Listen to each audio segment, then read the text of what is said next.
오늘 우리에게 주시는 하나님의 말씀은 구약성경 예레미야 32장 6절부터 15절입니다. 하나님의 말씀을 봉독하겠습니다. 이 말씀을 통해 하나님의 음성을 들으시기 바랍니다. 주님께서 나에게 말씀하셨다. 너의 숙부 살룸의 아들 하나멜이 너에게 와서 아나돗에 있는 그의 밭을 너더러 사라고 하면서 그 밭을 유산으로 살 우선권이 너에게 있기 때문에 네가 그것을 사야 한다고 말할 것이다. 과연 주님의 말씀대로 숙부의 아들 하나멜이 근위대 뜰 안으로 나를 찾아와서 내게 부탁하였다. 베냐민 지파의 아나돗에 있는 그의 밭을 나더러 사라고 하였다. 그 밭을 소유할 권리도 나에게 있고 그 밭을 유산으로 사들일 권리도 나에게 있으니 그 밭을 사서 내 밭으로 삼으라고 하였다. 그때 나는 이것이 바로 주님의 명령임을 깨달았다. 나는 숙부의 아들 하나멜에게서 아나돗에 있는 그 밭을 사고 그 값으로 그에게 은 17세겔을 달아주었다. 그때 나는 매매 계약서에 서명을 하고 그것을 봉인하고 증인들을 세우고 은을 저울에 달아주었다. 그리고 나는 법과 규례에 따라서 봉인된 매매 계약서를 봉인되지 않은 계약서와 함께 받았다. 그리고 나는 숙부의 아들 하나멜과 그 매매 계약서에 서명한 증인들과 근위대 뜰 안에 앉아있던 모든 유다 사람이 보는 앞에서 그 매매 계약서를 마세야의 손자이며 네리야의 아들인 바룩에게 넘겨주고 또한 그들이 모두 보는 앞에서 바룩에게 부탁하였다. 나 만군의 주 이스라엘의 하나님이 말한다.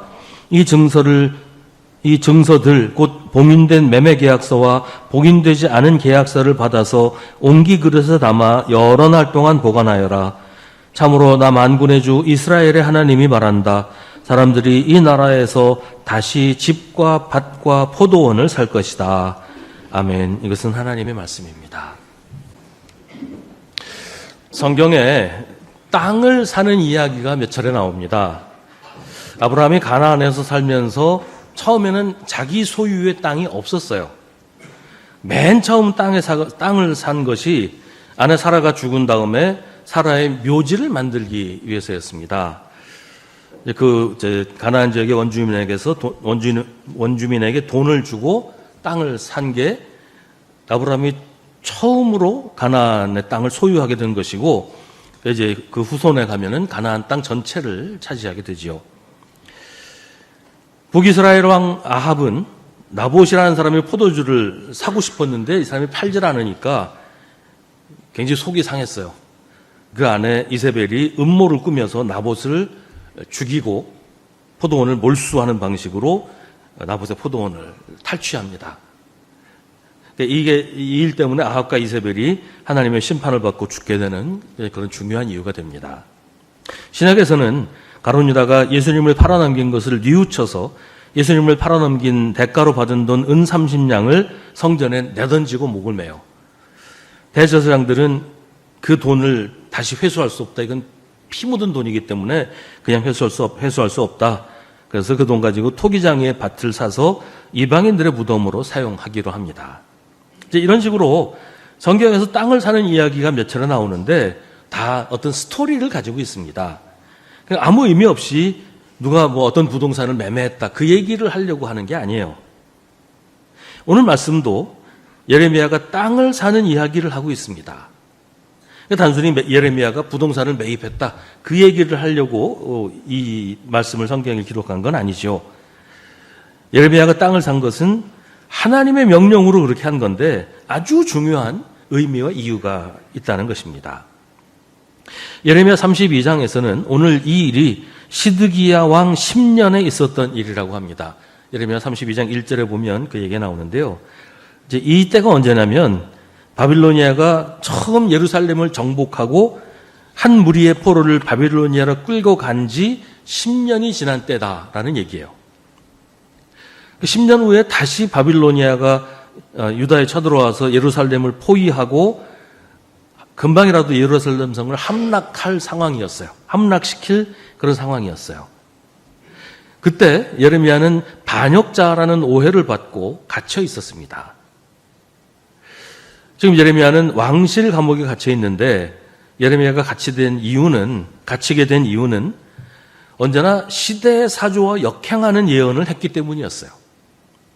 유다 백성들이 하나님이 자기들을 지켜주실 것이고 어떤 위험도 자기들한테는 해당이 없다고 하면서 안심하고 있을 때에 예레미야는 그들의 기대와는 정반대로 하나님이 너희를 심판하셔서 유다가 바빌로니아에게 멸망당할 것이라고 선포를 했습니다.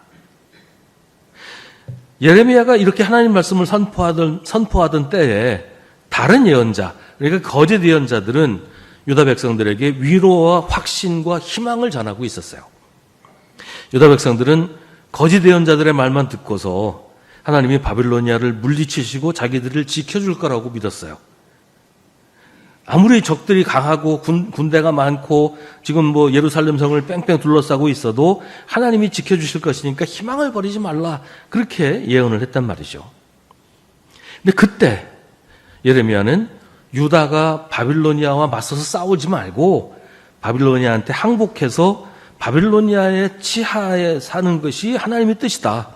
쓸데없이 전쟁에서 사람만 죽게 하지 말고 그냥 항복해라.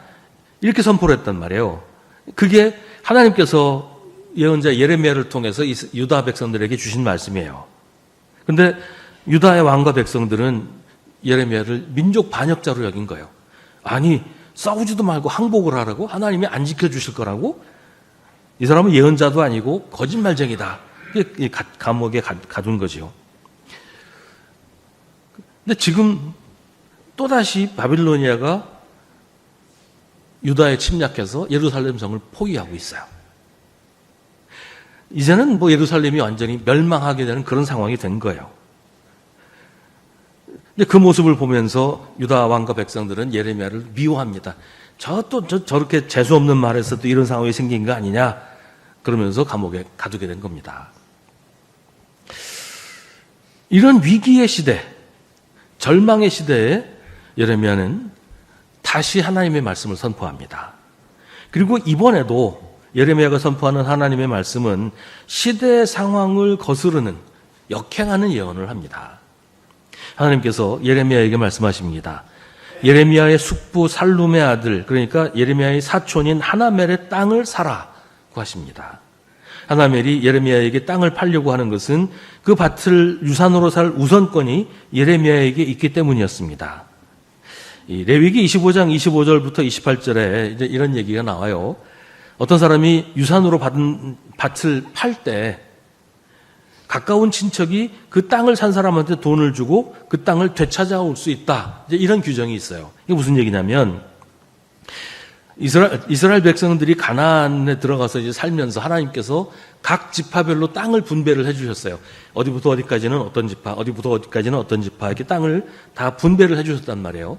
그리고 그 땅을 지켜야 했어요. 그 지파가 그 땅을 잘 관리하고 보존하도록 하나님께서 명령을 하셨어요. 그게 지파 전체의 공동 소유는 아니고 각 가문마다 집을 또 땅을 나눴죠. 그러니까 어떤 가문이 어떤 땅을 가지고 있었는데 이 집안이 이제 몰락을 한 거예요. 뭐 흉년이 들었거나 어떻게 했거나 먹고 살 수가 없게 되어서 그 땅을 팔아야만 되는 상황이 올 수가 있잖아요. 원래는 이스라엘 율법에는 땅은 모두가 하나님의 소유이기 때문에 사람들은 땅을 사고 팔 수가 없다고 레위기에서는 규정을 하고 있어요. 근데 현실적으로 뭐 그렇게 땅을 팔아야만 살아남을 수 있는 상황이 있기 때문에 땅을 팔게 된단 말이에요. 근데 땅을 팔 때 다른 지파나 혹은 이방 민족에게 땅을 팔면 그 땅을 완전히 잃어버리게 되는 것이 되잖아요. 그 지파에 그 땅이 남아있지 않게 된단 말이에요. 그래서 율법에 어떻게 규정을 하고 있냐면 땅을 어떻게든지 팔았을 때 그 땅을 판 사람의 가장 가까운 친척이 돈을 주고 그 땅을 되살 수 있는 권리가 있다. 이렇게 규정을 하고 있어요. 그러니까 혹시 땅을 팔았더라도 그 땅이 영원히 다른 지파나 다른 민족의 소유가 되지 않도록 그 지파 사람들, 그 가문 사람들 중에 가장 이 땅을 판 사람과 가까운 사람이 그 땅 내가 도로 사겠소라고 하면 땅을 사간 사람은 반드시 그 사람에게 되팔아야 할 그런 규정이 있었다는 거죠. 그리고 혹시 땅을 팔려고 할 적에도 생판 모르는 남한테 팔지 말고 가장 가까운 사람한테 그 땅을 팔아라. 그 지파 안에, 그 가문 안에 있는 가장 가까운 사람한테 그 땅을 팔아야 이게 남에게 넘어가지 않고 남아있게 된다. 그런 규정이 있단 말이죠. 성경에서 이 규정이 실제로 실행되었던 사례가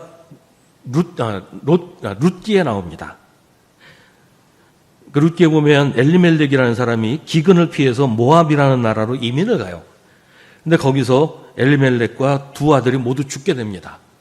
그러자 엘리멜렉의 아내인 나오미와 둘째 며느리 룻은 다시 베들레헴 고향으로 돌아옵니다.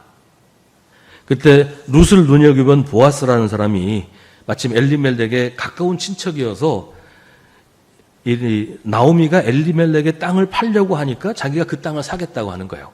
가장 가까운 친척이 물론 이제 그 전에 있던 사람이 있었지만 그 사람이 안 사겠다고 하니까 보아스가 자기가 엘리멜렉의 땅을 사겠다. 그리고 룻도 내 아내로 맞이하겠다 하는 얘기가 룻기에 나옵니다. 이게 오늘 예레미야서에 나온 얘기가 바로 그런 얘기예요. 하나멜이라는 사람이 땅을 팔아야 되겠는데 예레미야가 하나멜에 가장 가까운 친척이기 때문에 뭐 사촌간이니까 그랬겠죠. 예레미야가 그 땅을 사도록 해달라고 요청을 하는 거예요. 근데 이게 이제 율법의 규정을 따르는 일이긴 했지만 현실적으로 보면 이게 굉장히 어처구니가 없는 일일 수밖에 없어요. 지금 바빌로니아 군대가 예루살렘 성을 포위하고 있어요. 이제 곧 나라가 망할 거예요. 없어질 거예요. 나라가 없어지면 이 땅이 내 땅이요라고 주장해 봐야 아무 소용이 없어요.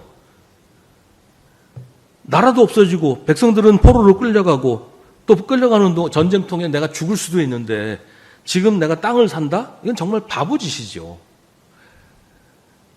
근데 예레미야는 그 땅을 삽니다. 왜냐하면 땅에 욕심이 나서가 아니고 하나님이 그렇게 하라고 명령하셨기 때문이에요. 그게 무슨 얘기냐면 예레미야가 그 하나멜의 땅을 산 것은 하나님께서 유다 백성들에게 이 일을 통해서 전하고 싶은 메시지가 있었다는 얘기예요. 그러니까 땅을 산 것 그 자체가 하나님께서 선포하시는 예언의 말씀이다라는 얘기죠. 그러니까 현실적으로 보면 이건 그 땅을 산다는 건 정말 바보짓이에요. 돈을 그냥 길바닥에 내다 버리는 그런 행동이란 말이에요. 이 땅이 내 땅이 될 수가 없는 상황이잖아요. 이제 나라도 망하고 끌려가고 죽을 수도 있는데 더군다나 지금 예레미야는 감금된 상태예요. 이런 상태에서 땅을 산다? 이건 정말 어리석은 일이 아닐 수 없습니다. 그러나 예레미야는 그렇게 합니다.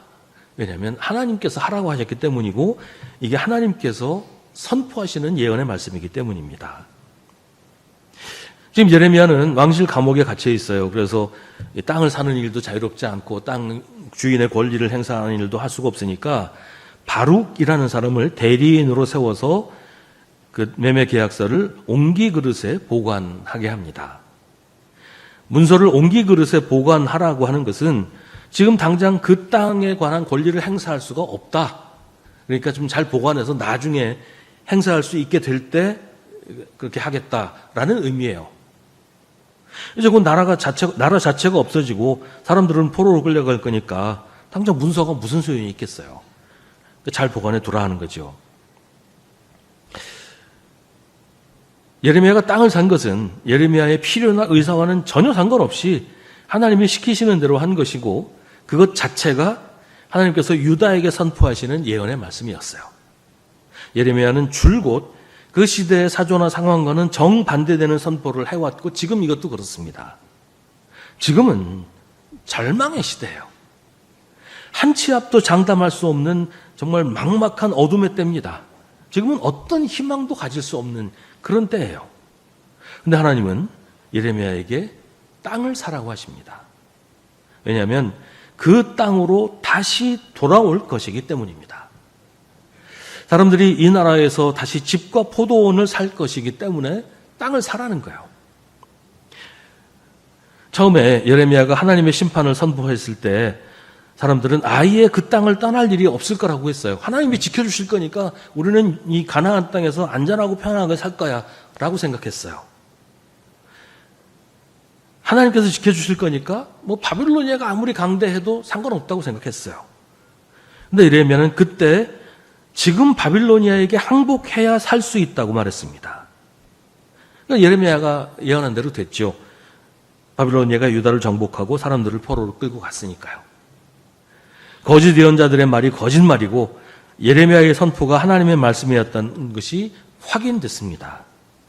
지금 사람들은 유다에 더 이상 미래가 없다고 생각하고 있어요. 이제는 다 끝났다고, 모든 희망이 사라졌다고, 이제는 절망뿐이라고 믿었어요. 이제 또다시 바빌로니아가 예루살렘을 완전히 파괴할 것이고 우리를 또다시 포로로 끌고 갈 텐데 그럼 다시는 이 땅으로 돌아오지 못할 거라고 생각을 한 겁니다. 하지만 그때 하나님은 예레미야에게 땅을 사라고 하십니다. 다시 이 땅으로 돌아올 것이다 라고 선포하게 하시는 겁니다. 지금 예레미야가 땅을 산 것과 마찬가지로 사람들이 다시 집과 밭과 포도원을 사게 될 것이라고 하나님이 지금 선포하시는 겁니다. 그래서 하나님은 예레미야에게 희망을 선포하라고 하시는 거예요. 땅을 사는 것이 현실적으로 이루어질 것이라고, 희망을 가지라고 선포하라고 하시는 겁니다.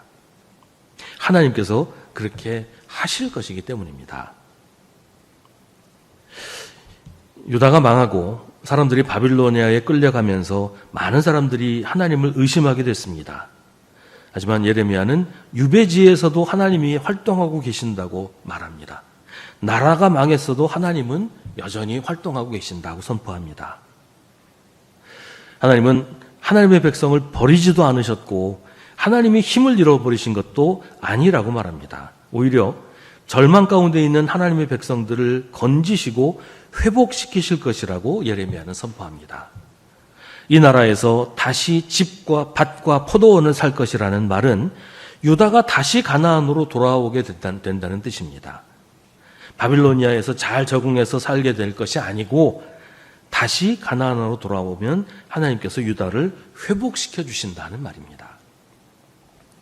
유다가 멸망하기 전에는 사람들이 우리는 안전하다, 평안하다고 믿었습니다.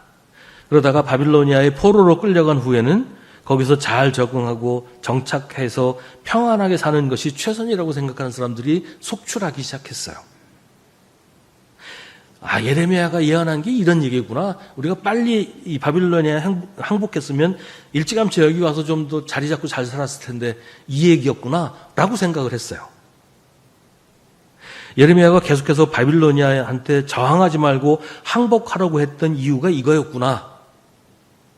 이게 하나님의 계획이었구나. 그렇게 사람들이 생각을 한 거예요. 근데 그게 하나님의 계획의 전부가 아니었단 말이에요. 유다가 망하고 백성들이 바빌로니아에 가서 사는 것으로 하나님의 계획이 끝나는 게 아니었다는 말이에요. 하나님의 계획은 유다가 멸망해서 절망하는 것으로 끝나는 것이 아니고 죄를 깨달아서 회개하고 하나님께로 돌아오는 것이었어요. 이게 하나님의 계획이에요. 하나님께로 돌아오면 희망이 있다는 겁니다. 하나님은 유다 백성이 바빌로니아에 끌려가는 것으로 하나님의 일정을 마치지 않으시고 가나안으로 돌아오는 것까지가 하나님의 계획이라고 말씀하십니다. 그러니 꿈을 포기하지 말라고 하시는 거예요. 예레미야가 땅을 산 이유가 바로 그겁니다. 때때로 우리에게 절망적인 상황이 닥치기도 해요. 우리에게 닥친 절망은 우리에게 어떤 희망도 가지지 말라고 다그치는 것 같습니다. 희망을 가지는 것이 너무나 어리석은 것처럼 보일 때가 있어요. 마치 예레미야가 바빌로니아 군대가 포위하고 있는 예루살렘의 땅을 사는 것처럼 희망을 가지는 게 바보짓처럼 보일 수도 있어요. 그런데 하나님은 예레미야에게 땅을 사라고 하십니다. 희망을 포기하지 말아야 할 뿐 아니라 적극적으로 희망을 가지라고 하시는 거예요.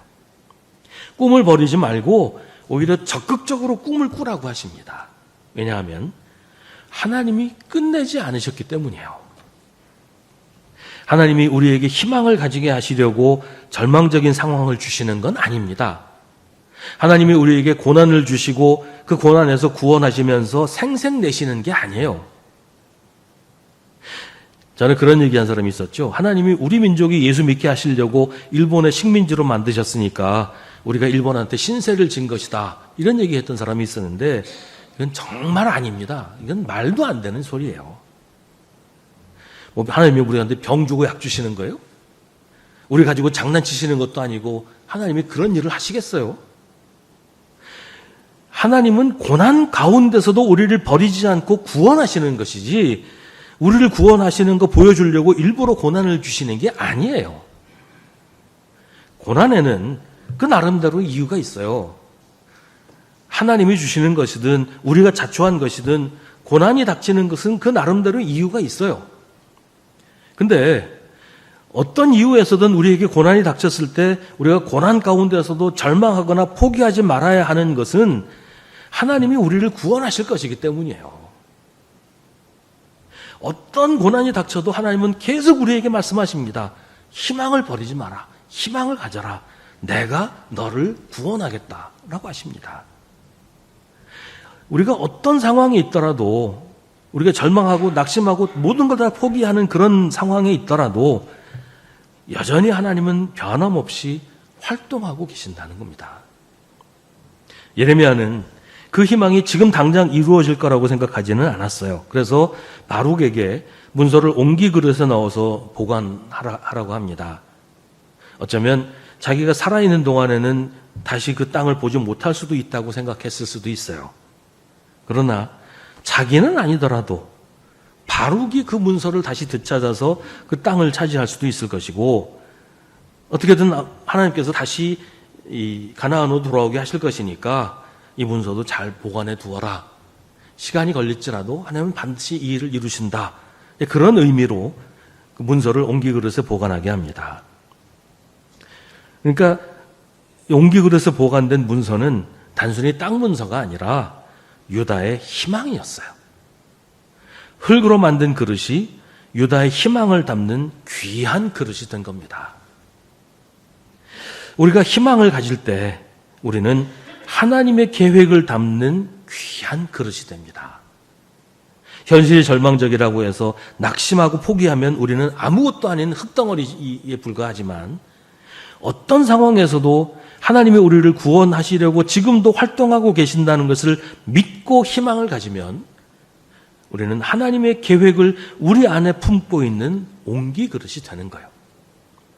하나님은 예레미야를 통해서 그 사실을 알려주십니다. 바빌로니아 군대가 예루살렘 성을 포위하고 있을 때 예레미야는 감옥에 갇혀 있었지만 땅을 삽니다.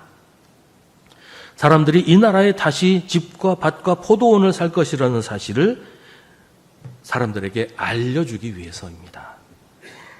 때때로 우리 상황이 우리를 압도합니다. 빠져나갈 구멍이 없어 보여요. 한 걸음도 앞으로 나아갈 수 없을 것만 같습니다. 이제 다 끝난 것처럼 느껴지기도 해요. 바로 그럴 때 하나님께서 우리에게 희망을 가지라고 하십니다. 아직 하나님이 끝내지 않으셨기 때문이에요. 아직 하나님이 활동하고 계신다는 사실을 알라고 하십니다. 절망에 빠져서 죽기를 청하던 엘리야에게 하나님이 하신 말씀을 기억합니다. 너는 돌이켜 광야길로에서 다마스쿠스로 가거라. 거기에 이르거든 하사엘에게 기름을 부어서 시리아의 왕으로 세우고 또 님시의 아들 예후에게 기름을 부어서 이스라엘의 왕으로 세워라. 그리고 아벨모홀라 출신인 사밧의 아들 엘리사에게 기름을 부어서 내 뒤를 이을 예언자로 세워라. 하사엘의 칼을 피해서 도망하는 사람은 예후가 죽일 것이고 예후의 칼을 피해서 도망하는 사람은 엘리사가 죽일 것이다. 그러나 나는 이스라엘에 7,000명을 남겨놓을 터인데 그들은 모두 바알에게 무릎을 꿇지도 아니하고 입을 맞추지도 아니한 사람이다. 엘리야는 다 끝났다고 생각했어요. 절망이라고 말합니다. 하나님한테 나 죽여주세요. 나 더 이상 아무것도 할 수 없습니다. 이제 나 혼자 남았는데 혼자서 뭐 합니까? 라고 막 호소하고 한탄을 합니다. 근데 하나님께서 이렇게 길게 말씀하세요. 아직도 할 게 참 많이 남지 않았냐. 이거 다 해야 되는데 난 아직 끝나지 않았어. 아직도 할 게 많아. 라고 말씀하신단 말이에요. 엘리야는 절망을 호소했지만 하나님은 희망을 말씀하십니다. 십자가에 달리신 예수님의 무덤을 찾아온 여인들에게 천사가 말합니다. 어찌하여 너희들은 살아계신 분을 죽은 사람들 가운데서 찾고 있느냐. 그분은 여기에 계시지 않고 살아나셨다. 갈릴리에 계실 때 너희들에게 하신 말씀을 기억해 보아라. 인자는 반드시 죄인의 손에 넘어가서 십자가에 처형되고 사흘째 되는 날에 살아나야 한다고 하셨다.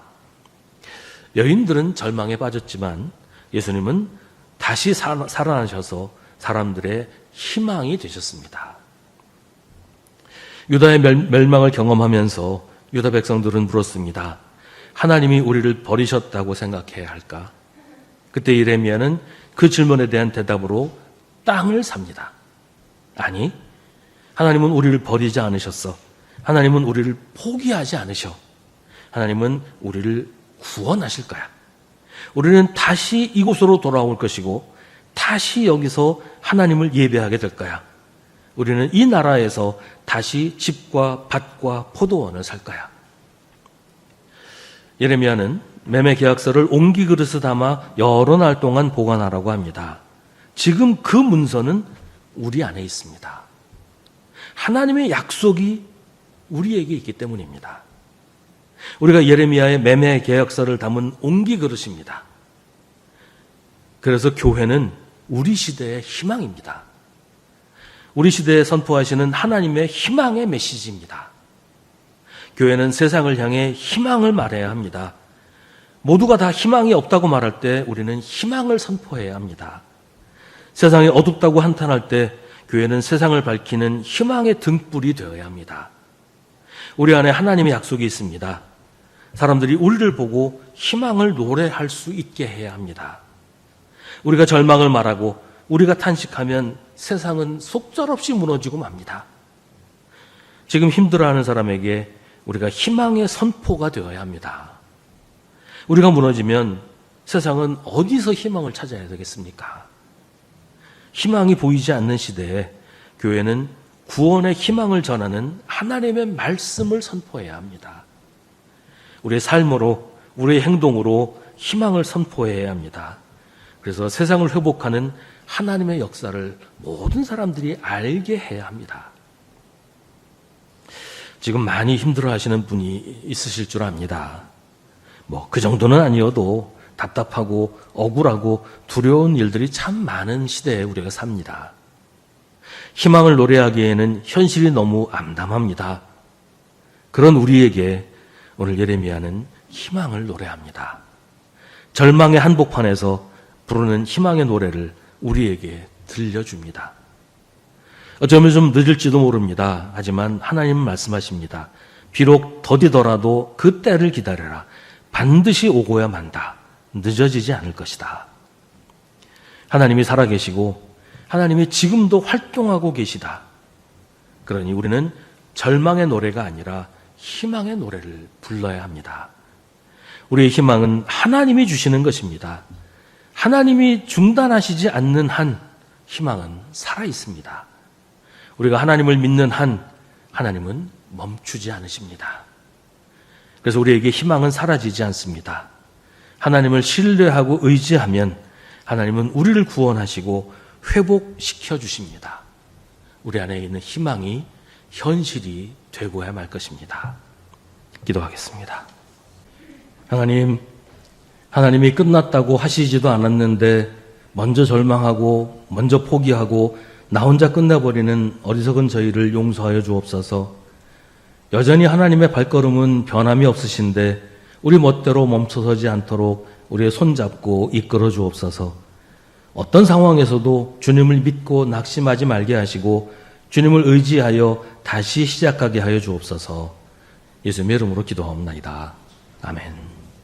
우리 구주 예수 그리스도의 은혜와 하나님 아버지의 사랑과 성령의 사귐이 주님을 예배하는 사랑하는 주님의 자녀들에게 언제나 언제까지나 함께 하시기를 간절히 축원하옵나이다. 아멘.